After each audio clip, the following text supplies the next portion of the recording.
Un millonario regresa a su mansión esperando silencio y orden, pero al no encontrar a su hijo ni a la empleada, corre desesperado por las calles hasta descubrirlos en un parque. Allí, frente a una escena inesperada, entiende una verdad que el dinero jamás pudo comprar. ¿Qué secreto revelará esa tarde que cambiará para siempre el significado de ser padre? Nunca me acostumbré del todo a ese silencio que flota en la casa como un perfume caro que nadie usa. La mansión respira hondo de mármol y cristales, pero suspira vacío. A veces, cuando barro el pasillo del ala este, puedo escuchar el roce de la escoba como si fuera un violín tocando para nadie. Me pregunto cuántas palabras quedaron sin decir sobre esas alfombras que amortiguan los pasos y las conversaciones. El dinero hace que todo brille, sí, pero también bruñe el silencio hasta volverlo espejo. Y yo, con mi uniforme azul y mis manos gastadas, me veo reflejada en él cada mañana, sosteniendo una rutina que no se ve pero sostiene el día de todos. Tomás, así le digo al niño, aunque en su acta se llama Tomás Gabriel, es la única voz que rompe ese silencio con permiso. Tiene 7 años, ojos que preguntan antes de mirar y una risa que se le escapa como si fuera algo que no puede guardar dentro del cuerpo. Cuando su risa corre por el corredor, yo corro detrás, no para detenerla, sino para acompañarla. La risa de un niño no debe andar sola, ni siquiera en una casa con cámaras en cada esquina. Le preparo el desayuno con el cuidado de quien sabe que una tostada dorada y una fruta bien escogida pueden ser, para alguien pequeño, una forma de amor que no suena ostentosa, pero alimenta más que 1000 promesas. El Señor, todos aquí lo llaman el Señor, aunque en los periódicos lo nombren por su apellido, suele llegar tarde y salir temprano. En su mundo, el tiempo es una cuerda que se tensa hasta chillar. A veces lo veo cruzar el vestíbulo con el teléfono pegado a la oreja, la mirada ajustando tornillos invisibles en el aire, y pienso que hay hombres que sostienen edificios con la mandíbula. No digo que sea malo, digo que ese es su idioma, el de cerrar tratos para que nada se caiga. El problema es que, en esa lengua, los abrazos no cotizan. Yo aprendí otra lengua, la de las pequeñas vigilancias. Medir la fiebre sin termómetro con el dorso de la mano. Saber cuando un niño no quiere hablar porque tiene miedo de llorar. Distinguir si un silencio es cansancio o tristeza. Aprendí que los platos recién lavados pueden esperar, pero una rodilla raspada no. Y así, entre tareas y silencios, fui conociendo a Tomás como se conoce un cuarto oscuro. Primero tanteando, luego reconociendo las formas, y finalmente encontrando la luz. Aquella mañana empecé a sentir que la casa estaba más fría que de costumbre. No era el aire acondicionado, era el aire mismo.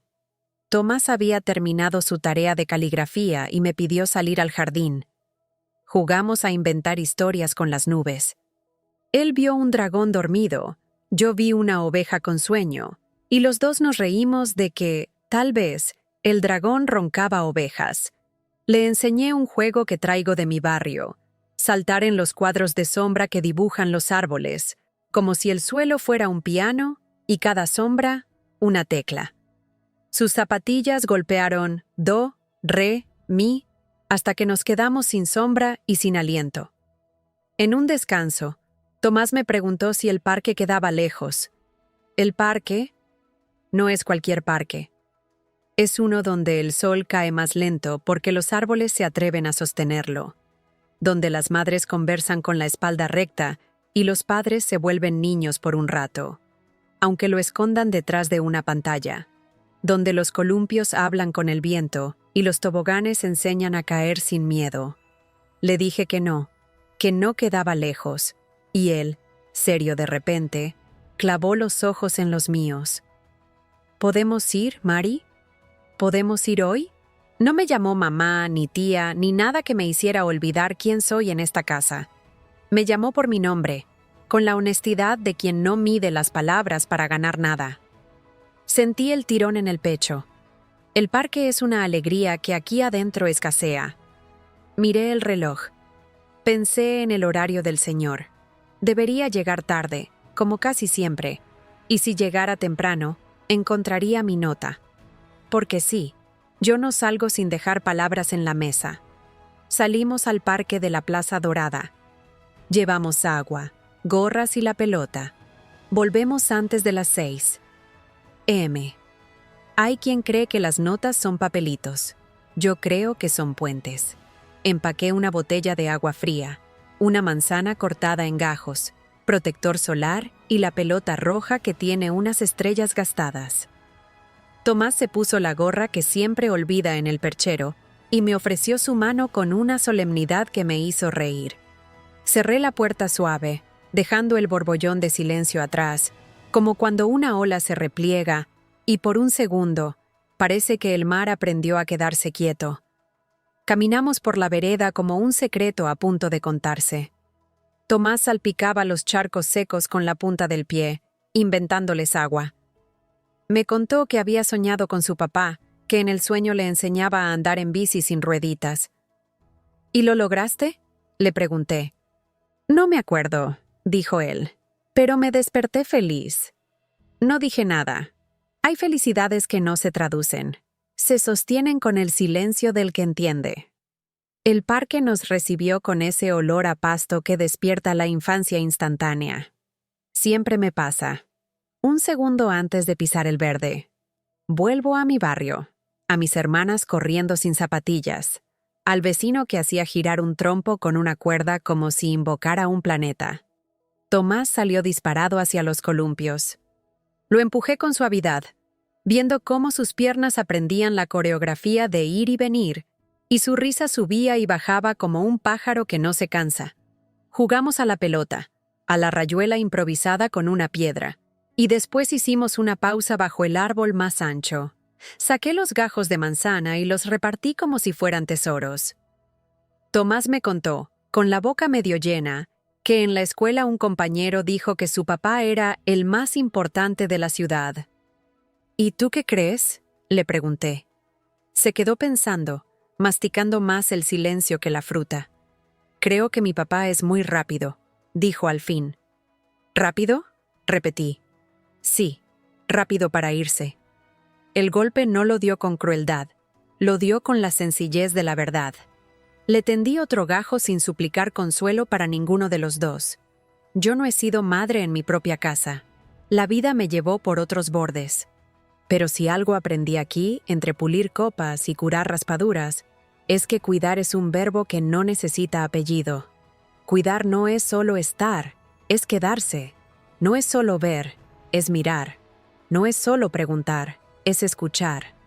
A veces, cuando Tomás me busca con la mirada después de haberse caído, siento que me elige, que su pequeño dolor elige mis manos para aprender a pasar. Y entonces entiendo que mis manos, aunque cansadas, todavía pueden sostener el mundo de alguien. El sol fue torciendo su luz hasta volverla miel. A esa hora, los juegos suenan menos, los pájaros ocupan el turno de la tarde. Tomás me pidió que le mostrara el truco de los barquitos de papel. Pero si no hay agua, protesté. No importa, podemos navegar en el pasto, dijo, convencido de que los océanos verdaderos están donde uno los nombra. Doblé la hoja, marqué pliegues como quien marca caminos, y al final el barquito nació en mis dedos. Tomás lo sostuvo como se sostiene a un hermano menor, sin apretarlo, sin soltarlo. Fue entonces cuando lo vi. Al principio, solo una figura en la entrada del parque, con la corbata desanudada, el saco colgando de un dedo, y el resto del cuerpo respirando cansancio. Caminaba rápido, pero cada paso parecía atarse con un hilo invisible al miedo. Lo reconocí por la forma en que apartaba la mirada de lo que no podía controlar. El señor. No sé en qué momento leyó mi nota en la mesa, ni con qué prisa abrió la puerta de la casa cuando no nos encontró.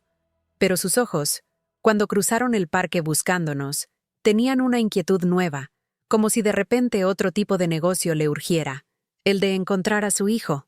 No me asusté, tampoco sentí culpa. Sentí, más bien, que el reloj había decidido por nosotros. Era el minuto exacto en que dos mundos que conviven sin tocarse a veces se rozan y, con suerte, aprenden el idioma del otro. Hice un gesto pequeño con la mano, como quien llama al silencio a hacerse a un lado para que entren las palabras. Tomás me miró, me siguió la mirada, y entonces gritó, con esa voz que hace migas con la tarde: «¡Mira, papá!». El señor se detuvo un segundo, como si esa palabra, papá, hubiera saltado desde la garganta del niño para ponerle un freno al mundo. Yo me quedé quieta, sosteniendo el barquito de papel a medio doblar, como si una parte de mí supiera que algo estaba a punto de cambiar de forma y necesitara mis dos manos para no romperse. El viento hizo sonar las hojas sobre nuestras cabezas, y por un instante, el parque entero pareció contener el aliento. No sé qué vio él en nosotros desde esa distancia. Tal vez la pelota roja, las rodillas manchadas de verde, mi uniforme arrugado por la tarde, el barquito detenido en el pliegue de mis dedos. Tal vez vio algo más simple y más hondo. A su hijo siendo niño sin permiso ni agenda, y a mí sosteniendo ese momento con la naturalidad de quien lo hace todos los días. Entonces comprendí que el siguiente paso no me pertenecía. Le solté la mano a la tarde, guardé el barquito en el bolsillo del delantal y dejé que el silencio, ese viejo conocido de la mansión, se hiciera a un lado para que entrara algo nuevo. El encuentro. El rostro del señor, cuando se acercó, parecía dividido en dos, la mitad acostumbrada al control, a esa máscara de empresario que nunca se le resquebraja en las reuniones, y la otra mitad temblando con la vulnerabilidad de un padre que no sabe si ha llegado demasiado tarde. Caminaba rápido, pero no con la seguridad de quien avanza, sino con el miedo de quien corre tras algo que tal vez ya perdió. Yo me quedé sentada bajo el árbol, con el barquito en el bolsillo y el corazón latiéndome como un tambor improvisado. Tomás, en cambio, salió corriendo hacia él con una naturalidad que me desarmó. Era como si no hubiera distancia, como si los días de ausencia y de silencios se borraran de golpe al ver su figura. El niño agitó la pelota roja en alto, gritando otra vez: «¡Mira, papá! ¡Mira lo que aprendí!». El señor lo recibió con torpeza. Casi se le cae el maletín de la mano, pero al final lo dejó caer sin pensar, porque los brazos le pidieron ocuparse de algo más importante. Lo alzó en vilo, lo estrechó contra su pecho, y yo vi cómo el niño le rodeaba el cuello, como si ese espacio siempre le hubiera estado esperando. Fue un instante breve, pero en ese gesto cabía la vida entera. Un padre reencontrándose con su hijo no en una oficina, no en un colegio privado, sino en el parque donde los juegos dictan la ley. Me quedé observando. Sentí un nudo en la garganta, porque comprendí que aquella era la primera vez, en mucho tiempo, que lo veía realmente detenerse. El señor miraba a Tomás como quien intenta memorizar cada rasgo, como si temiera que el viento se los llevara. Yo no interrumpí. Aprendí que hay escenas que no necesitan testigos activos. Basta con sostenerlas en silencio para que no se rompan. ¿Y esto?, preguntó él, señalando el dibujo arrugado que Tomás sacó de su bolsillo. Lo hicimos juntos, en casa, pero Mari me enseñó a dibujar un dragón, contestó el niño con orgullo. El señor me miró de reojo. Su mirada llevaba una mezcla de agradecimiento y celos mal disimulados. Yo bajé los ojos, no por vergüenza, sino porque sé que ese equilibrio es delicado. Yo cuido, pero no sustituyo, acompaño, pero no reclamo. Aún así, en su gesto pude leer un descubrimiento incómodo, que alguien más estaba llenando los vacíos que él dejaba. Se sentaron en el césped. Tomás insistió en enseñarle el juego de las sombras piano, y el señor, con sus zapatos de cuero italianos, pisó torpemente las manchas oscuras que dibujaban los árboles. El niño reía, y él, por primera vez, dejó escapar una risa distinta, menos rígida. Yo, a pocos pasos, recogí las cosas del picnic improvisado, dándoles espacio para que el viento hiciera lo suyo. No sé cuánto tiempo pasó. El sol empezó a declinar, y la brisa traía ese olor a pan recién horneado de las panaderías cercanas. El señor, con la camisa manchada de pasto y las mangas arremangadas, ya no parecía el magnate que salía en las revistas. Parecía, simplemente, un hombre intentando recordar cómo se juega. En un momento, Tomás se cansó y vino a sentarse a mi lado. Se recostó contra mi brazo, como suele hacer cuando el cansancio lo vence. Yo lo acaricié con suavidad en el cabello. El señor se quedó mirando la escena en silencio. Sus ojos tenían algo que nunca le había visto, una punzada de celos mezclada con un despertar. Creo que en ese instante entendió la frase que yo nunca dije en voz alta. Cuidar es estar. Mari, dijo al fin, rompiendo su propio silencio. Gracias. No lo dijo como un patrón agradece a una empleada por cumplir con su deber. Lo dijo como un hombre que de pronto comprende cuánto se le ha escapado de las manos. Yo asentí, sin necesidad de palabras. La tarde nos envolvió con su tibieza, y el parque se fue vaciando poco a poco. Padres llamaban a sus hijos. Madres guardaban mochilas. Los columpios quedaban quietos como relojes detenidos. Tomás se quedó dormido contra mi hombro. El señor lo miraba con ternura, con una nostalgia que parecía pesarle en los ojos. Debía haber estado aquí antes, susurró casi para sí mismo. Yo no respondí. No era un reproche lo que necesitaba, sino el simple espejo de la verdad. A veces las palabras sobran cuando la lección ya se aprendió en el corazón. Me limité a cubrir al niño con mi chal, mientras el señor recogía la pelota roja del césped con una delicadeza inusual en sus manos de negocios. Cuando emprendimos el regreso, caminamos despacio. Él llevaba a Tomás dormido en brazos, y yo cargaba las bolsas con la misma ligereza con la que se cargan los secretos compartidos. La ciudad encendía sus luces poco a poco, y el ruido de los autos contrastaba con la paz que traíamos del parque.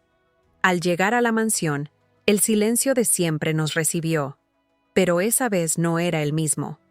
Algo había cambiado en el aire, como si la risa de Tomás hubiera quedado atrapada en las paredes, rompiendo la costumbre del eco solitario. Mientras el señor subía las escaleras con su hijo en brazos, yo pensé que quizá, por primera vez, la casa estaba a punto de aprender a ser un hogar. Cuando entramos en la mansión aquella noche, sentí que el aire era distinto.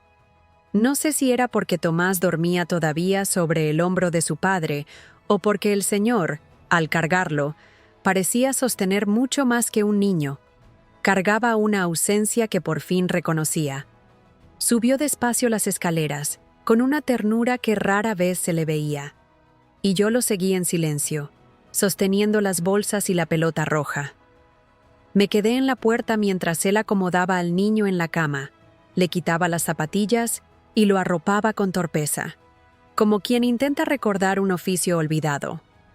Fue un gesto sencillo, pero en ese gesto yo vi un mundo entero agitándose. Al día siguiente, el señor salió temprano, como siempre, pero con un detalle nuevo.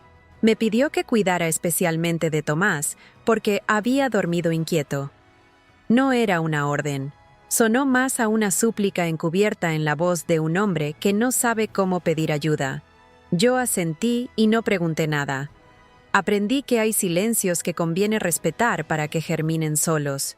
Las jornadas siguientes parecieron volver a la rutina, pero con una grieta luminosa. Tomás jugaba, me contaba sus sueños, y cada tanto preguntaba si su papá volvería temprano. Yo le respondía con evasivas, porque no tenía respuestas.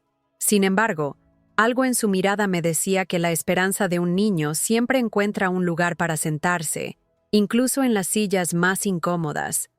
Una tarde, escuché el rugido del motor del coche más temprano que de costumbre. El señor llegó cargado de bolsas elegantes, con logotipos dorados que brillaban como si ellos mismos costaran una fortuna. Entró al salón y me pidió que llamara a Tomás. El niño bajó corriendo, con la ilusión pintada en la cara, creyendo que su padre venía a jugar. Yo me quedé a un lado, observando. «Mira lo que tengo para ti, hijo», dijo el señor, extendiendo una caja enorme envuelta en papel brillante. Tomás la abrió con entusiasmo y descubrió un robot electrónico que se movía solo y hablaba en varios idiomas. El niño lo miró fascinado, lo encendió, rió un poco con sus movimientos torpes, pero pronto lo dejó sobre la mesa y se acercó a mí. «Mari, ¿podemos ir al parque mañana?», me preguntó en voz baja. El señor escuchó. La sonrisa orgullosa que traía en el rostro se desvaneció un poco. Tomás, sin querer, había expuesto la grieta. Los regalos podían impresionar, pero no reemplazaban la compañía. Él intentó recuperar terreno. «Hijo, este robot es único. Me costó conseguirlo. Tiene sensores, puede bailar, puede...». Su voz se apagó cuando vio que el niño no lo miraba. Tomás acariciaba mi mano como si buscara confirmación de que el parque seguía siendo posible. Me sentí incómoda, como si hubiera invadido un espacio que no me correspondía, pero no hice nada. Entendí que la elección no era mía, sino del niño, y que la verdad más pura suele doler más cuando se muestra sin malicia. Los días siguientes se llenaron de regalos: bicicletas relucientes, consolas de videojuegos, ropa importada. La habitación de Tomás se transformó en una vitrina de lujos que poco tenían que ver con él. Al principio, lo emocionaba abrir cajas, pero pronto comprendí que el papel brillante se convertía en basura y que lo que quedaba no llenaba el vacío. Una noche, mientras le guardaba los juguetes en silencio, me dijo: «Mi papá compra cosas grandes, pero los abrazos siempre son tuyos». Sentí que el corazón se me encogía. No supe qué responder. Solo lo abracé, con la certeza de que esas palabras quedarían flotando en mí como un eco imposible de ignorar. El señor, sin embargo, no se rendía. Llegaba cada vez con más bolsas, convencido de que en alguna caja encontraría la llave para recuperar a su hijo. Lo vi frustrarse, lo vi intentar sonreír aunque los ojos le pesaran. Lo vi luchar contra un enemigo invisible, su propia ausencia acumulada. Una tarde, lo enfrenté con suavidad. «Señor, los niños no guardan los juguetes más caros en la memoria. Guardan momentos, guardan voces, manos, risas. Eso es lo que les queda cuando crecen». Él me miró con frialdad primero, como si mi comentario fuera una intromisión indebida, pero luego bajó la mirada, como quien sabe que ha escuchado una verdad que no quería oír. «No me dé lecciones, Mari», dijo, con un tono entre la defensa y la derrota. «Usted no sabe lo que es sostener un imperio, negociar con tiburones, no dormir por mantener todo en pie». Lo miré con calma. «Tal vez tenga razón, señor, pero sí sé lo que es sostener a un niño cuando llora, y eso también mantiene un mundo en pie». No dijo nada más. Se giró y subió las escaleras con paso pesado, dejando las bolsas de regalos sobre la mesa, como si fueran restos de una batalla perdida. Esa noche me quedé pensando en él. No lo odio. No lo juzgo con dureza. Lo que siento por el Señor es algo más complejo. La compasión de ver a alguien tan poderoso ser tan frágil en lo esencial. A veces me pregunto si, detrás de sus contratos y sus relojes de oro, no hay un niño que también hubiera querido más abrazos. Los días continuaron así, con esa tensión invisible que se colaba en cada rincón de la casa. Yo seguía cuidando de Tomás, jugando con él, acompañando sus tareas. El señor, mientras tanto, parecía debatirse entre dos mundos: el de los negocios, que lo reclamaba con voracidad, y el de su hijo, que lo esperaba con paciencia cada vez más frágil. Una tarde, al entrar a la habitación de Tomás, encontré algo que me detuvo el aliento. Sobre la mesa había varios dibujos que él había hecho. En todos aparecía sonriente, con la pelota roja, conmigo a su lado. El padre no aparecía en ninguno. Me quedé mirando esos papeles como si fueran espejos. No sabía si esconderlos para evitar un dolor innecesario o dejarlos allí como un mensaje claro. Finalmente, decidí no tocarlos. La verdad, cuando se trata de niños, no se debe ocultar. Tarde o temprano, alguien la ve. Y ese alguien, esa misma noche, sería el Señor. Esa noche, mientras yo terminaba de ordenar la cocina, escuché pasos que no bajaban, sino que se detenían en el corredor de arriba. Era raro. Normalmente el señor iba directo a su despacho o a la sala, siempre con prisa, siempre con llamadas que atender. Pero esa vez, el silencio de la mansión me indicó que algo había cambiado de rumbo. Subí con cautela, con la intención de dejarle una jarra de agua en su escritorio como solía hacer. Entonces lo vi, parado frente al escritorio pequeño de Tomás, con los dibujos extendidos sobre la mesa como si fueran pruebas en un juicio. No me había visto aún. Su espalda, rígida como siempre, ahora se inclinaba un poco hacia adelante, como si el peso de esos papeles fuera más fuerte que los contratos que firmaba todos los días. Me detuve en la puerta. Sentí que invadía algo íntimo, pero era tarde para retroceder. El señor levantó uno de los papeles. Era un dibujo sencillo. Un parque, un árbol grande, una pelota roja. Allí estábamos dibujados Tomás y yo, tomados de la mano, con sonrisas amplias que parecían traspasar el papel. No había trazo alguno que representara a su padre. Lo escuché suspirar, un sonido quebrado que pocas veces se escapa de un hombre acostumbrado a mandar. Luego noté cómo su mandíbula se tensaba, intentando contener algo que no se deja encerrar fácilmente. Entonces, habló sin girarse. ¿Usted sabía de esto? Su voz no era de enojo, sino de alguien que busca un culpable para no culparse a sí mismo. Señor, Tomás dibuja lo que siente. No le pido que me pinte a mí. Él me pone porque estoy. Me giró la mirada, y esa mezcla de celos y dolor me atravesó.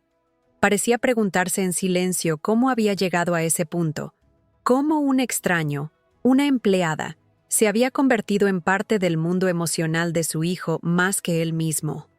No es justo, dijo con un hilo de voz. Me atreví a dar un paso al frente.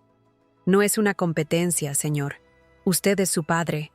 Nadie puede ocupar ese lugar. Pero un niño no dibuja apellidos ni cuentas bancarias. Dibuja lo que lo acompaña. Hubo un silencio largo, tan pesado que casi podía cortarse. El reloj del pasillo marcaba los segundos como martillazos. El señor apretaba los papeles con fuerza, como si quisiera arrugarlos hasta hacer desaparecer las figuras que lo herían, pero al final los dejó sobre la mesa, intactos. ¿Y qué se supone que haga ahora?, preguntó, casi como un niño que busca dirección. Respiré hondo antes de contestar. Estar, señor. Solo eso. Estar de verdad. No respondió. Me dio la espalda y salió de la habitación con pasos pesados. Yo recogí los papeles y los guardé con cuidado en la carpeta de Tomás. Sabía que esos dibujos eran más que garabatos. Eran espejos. Y los espejos, aunque duelan, siempre muestran lo necesario. Esa misma semana, algo cambió en sus rutinas. Lo noté al verlo llegar más temprano, aunque todavía con la tensión de quien siente que abandona una guerra a medias. Una tarde incluso me pidió que lo dejara ayudar a Tomás con la tarea. Se sentó frente al cuaderno, trajeado como siempre, intentando descifrar la caligrafía temblorosa de un niño de 7 años. Fue torpe, sí, pero al menos estuvo allí. Tomás lo miraba con sorpresa, como si se tratara de un invitado inesperado. Sin embargo, la tensión no desapareció. El señor quería recuperar terreno, pero lo hacía a través de la competencia. Traía más regalos, proponía planes grandiosos, como viajes o actividades costosas. El niño sonreía con educación, pero volvía siempre a las cosas sencillas: el parque, la pelota, los juegos de sombras. Yo estaba en medio, sin querer ser obstáculo ni sustituto. Una noche, después de cenar, él me detuvo en la cocina. «Usted cree que soy un mal padre, ¿verdad?», me sorprendió su franqueza. Lo miré directo a los ojos. «No, señor. Creo que es un hombre ocupado. Pero un padre ocupado y un padre ausente, para un niño, se parecen demasiado». Se quedó en silencio, tragando mis palabras como quien bebe un vaso de agua amarga. No me respondió. Pero esa noche escuché pasos en el pasillo mucho más tarde de lo habitual. Había entrado a la habitación de Tomás y se había quedado sentado junto a su cama.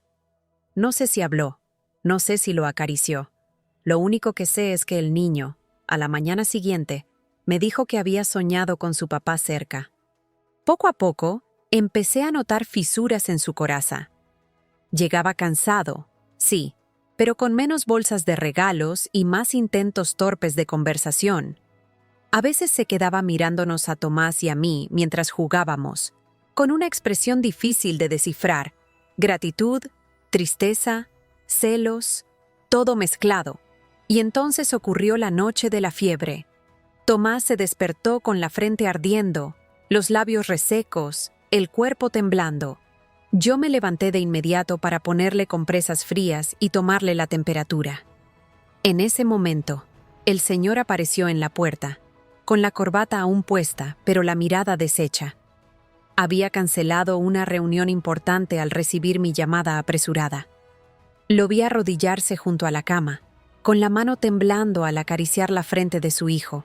Ya no era el hombre de negocios que firmaba contratos millonarios. Era un padre que temía perder lo más sencillo y lo más vital. Mientras sostenía el vaso de agua y yo le indicaba cómo darle sorbos pequeños, comprendí que, por primera vez, él estaba aprendiendo lo que significa cuidar, quedarse despierto junto a la cama de un niño enfermo, contarle historias en voz baja, sostener su mano hasta que el sueño regrese. Esa noche, el silencio de la mansión se llenó de algo nuevo. Y yo, desde un rincón, supe que el cambio estaba apenas comenzando. Esa noche todavía la recuerdo como si hubiera quedado grabada en mi piel. Tomás despertó con un quejido leve, apenas un murmullo que me arrancó del sueño ligero que siempre tengo en la mansión. Me acerqué a su cama y lo encontré ardiendo, con los cabellos húmedos y los labios resecos. Mi corazón se encogió. Los niños, cuando se enferman, parecen más frágiles que nunca, como si el mundo entero se volviera demasiado grande para ellos. Busqué el termómetro y confirmé lo que ya sabía al tocarle la frente: fiebre alta. Preparé compresas frías y corrí a la cocina por agua. En medio del apuro, tomé el teléfono y marqué el número del señor. Dudé unos segundos. Era tarde.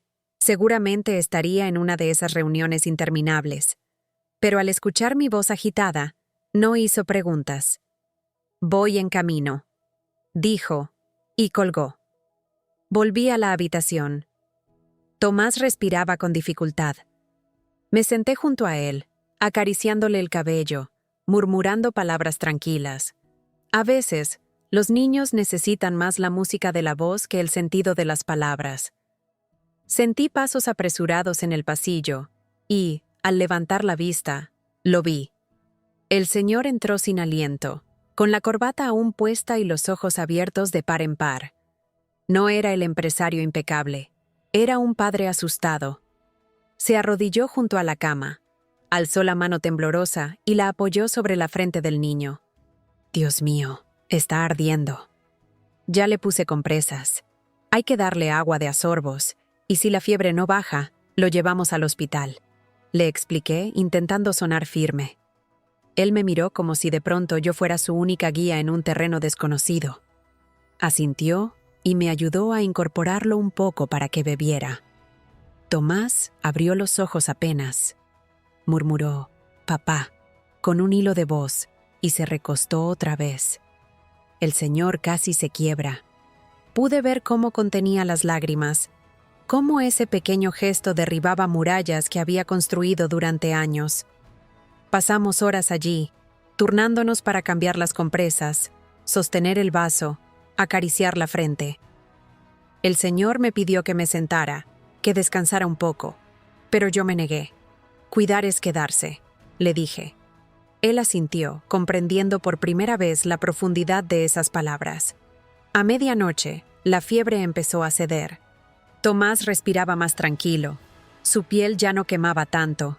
Se quedó dormido, con la mano pequeña aferrada a la de su padre. Yo observé la escena en silencio. El señor lo miraba como si temiera que, al soltarlo, desapareciera. Nunca estuve, susurró él, apenas audible.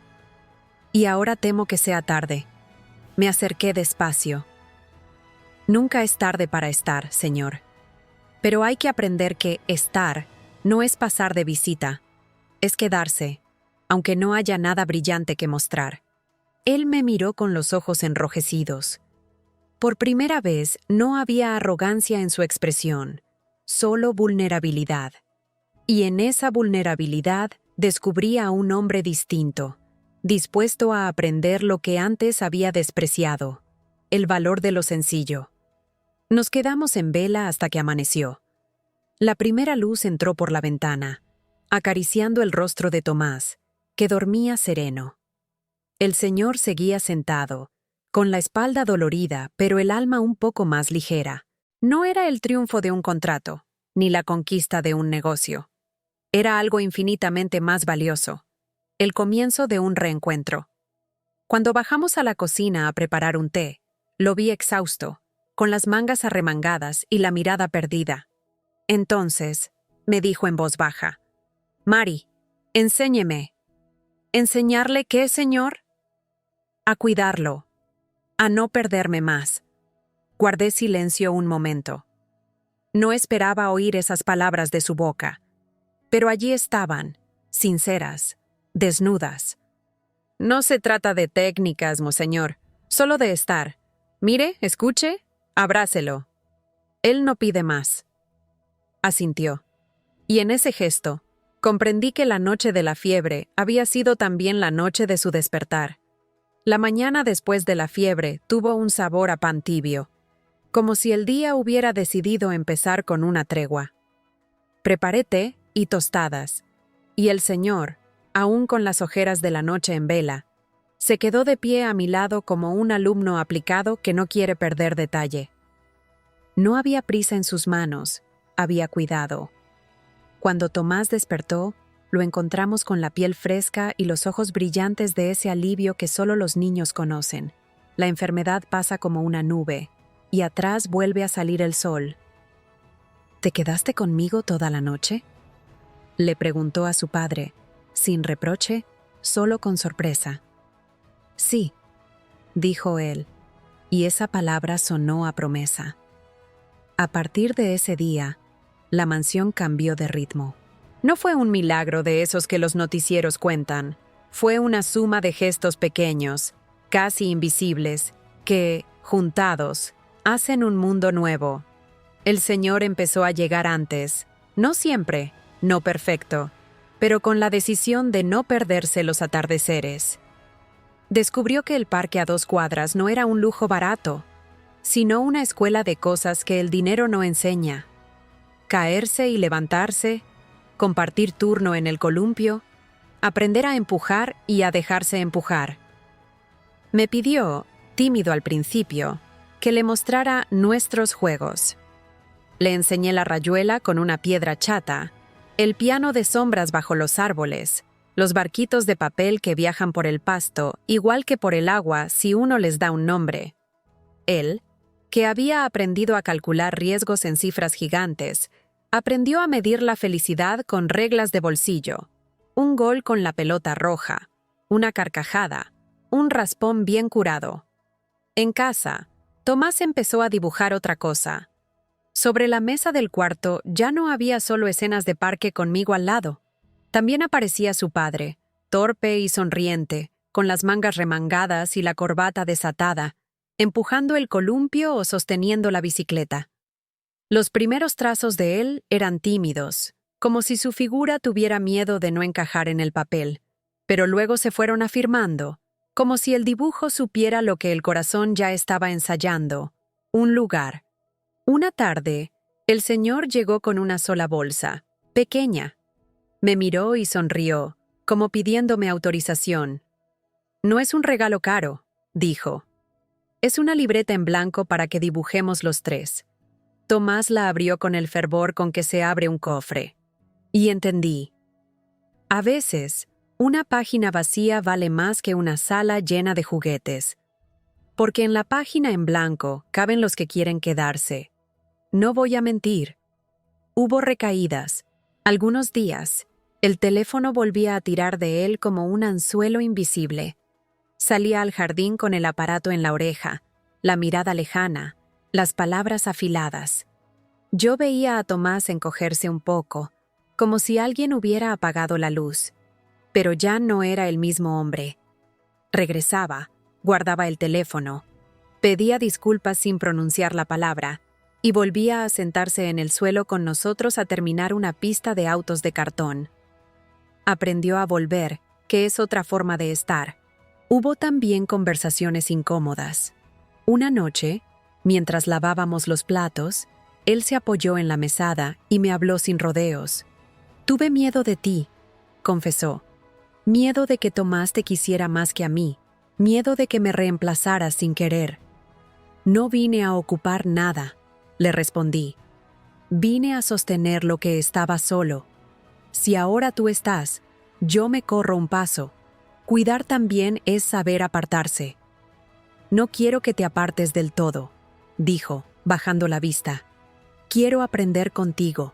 Ese aprender contigo fue el puente definitivo. Ya no me sentí intrusa ni él se sintió desplazado. Empezamos a hablar de horarios, de rutinas, de pequeñas ceremonias que le dan al día una columna vertebral.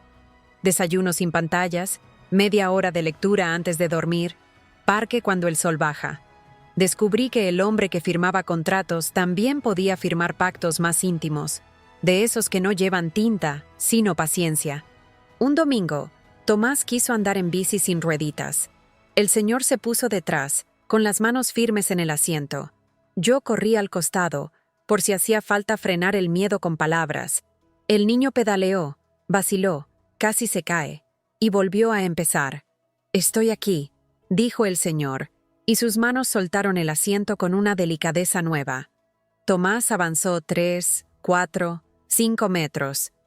Se volteó buscando nuestros ojos, y allí estábamos los dos, atónitos y felices, como si ese pequeño vuelo nos perteneciera un poco a todos. Esa noche, cuando el sueño ya pesaba, Tomás trajo la libreta en blanco y la puso sobre la mesa. «Quiero dibujar lo de hoy», anunció. Nos sentamos los tres. Yo tracé el árbol grande de la plaza. Él dibujó la bicicleta con ruedas finas. El señor se dibujó detrás, con las manos abiertas, sin tocar, mirando.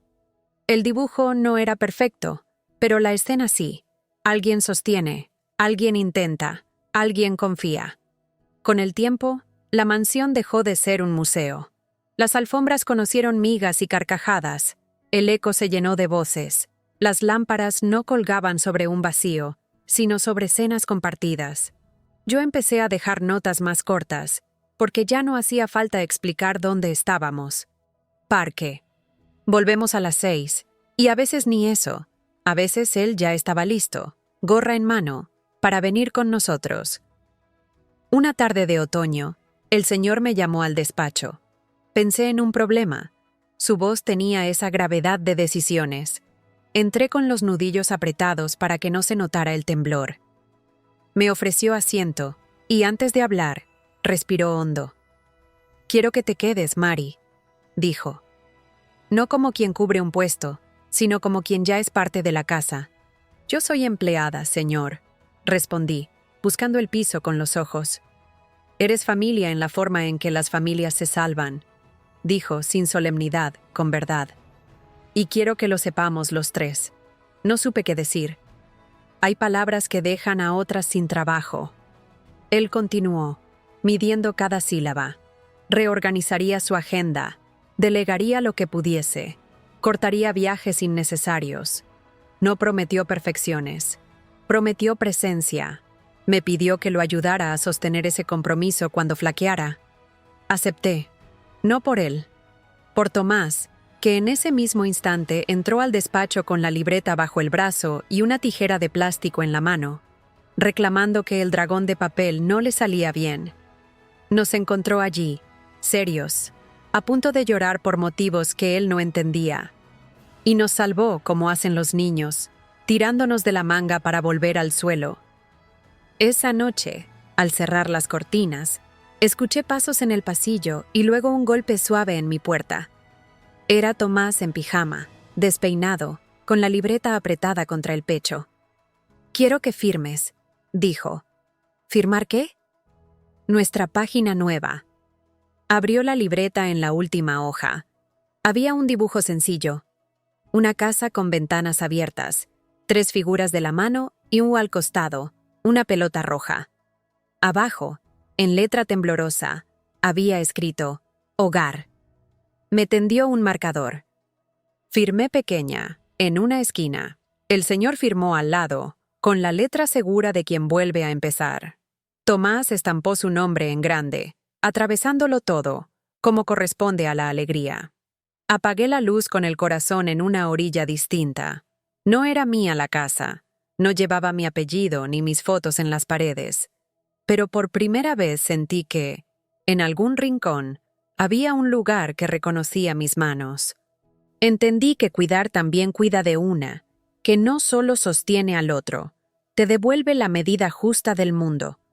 A veces me preguntan, la gente curiosa siempre pregunta, si no me duele que Tomás me quiera como me quiere. Yo respondo que el amor de un niño no es una medalla ni una deuda, es una puerta, y que mi orgullo no está en que me elija a mí, sino en haberlo ayudado a elegir a su padre sin miedo. Porque el día que gritó, «Mira, papá», en el parque, yo entendí que mi tarea era esa, apartarme un paso a la izquierda para que esos dos se vieran bien, sin sombras. Hoy, cuando salimos los 3 y el viento nos despeina, a veces Tomás corre unos metros adelante y se da vuelta para comprobar que lo seguimos. Entonces, levanta la pelota roja, como aquella tarde, y grita con la misma voz limpia, «¡Mira, papá!». Y el señor contesta con una risa que ya no disimula nada. Yo, detrás, guardo un barquito de papel en el bolsillo por si el mundo se pone difícil. Lo aprendí en esta casa. La riqueza puede comprar paredes, pero solo el cuidado inventa el techo. Lo demás, los contratos, los horarios, los regalos con moño, son notas al pie. El texto principal es este: quedarse. Cierro la puerta de la cocina y, antes de apagar la luz, dejo una nota breve sobre la mesa. Ya no un puente, ahora un gesto que celebra lo evidente. Parque. Los 3. La mansión. Por fin. Aprende a respirar.